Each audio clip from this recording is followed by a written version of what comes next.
Okay guys, magugupit na naman po ako. At ito, gugupitan ko yung client ko ng Bascat 5. Sa iba, ang tawag nila dyan ay semikalbo na 5. Ayan, at inumpisahan ko na nga na hagurin ng clipper yung customer sa taas.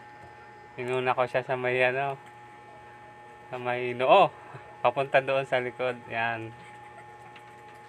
Hagod lang po ng hagod para magpantay-pantay siya.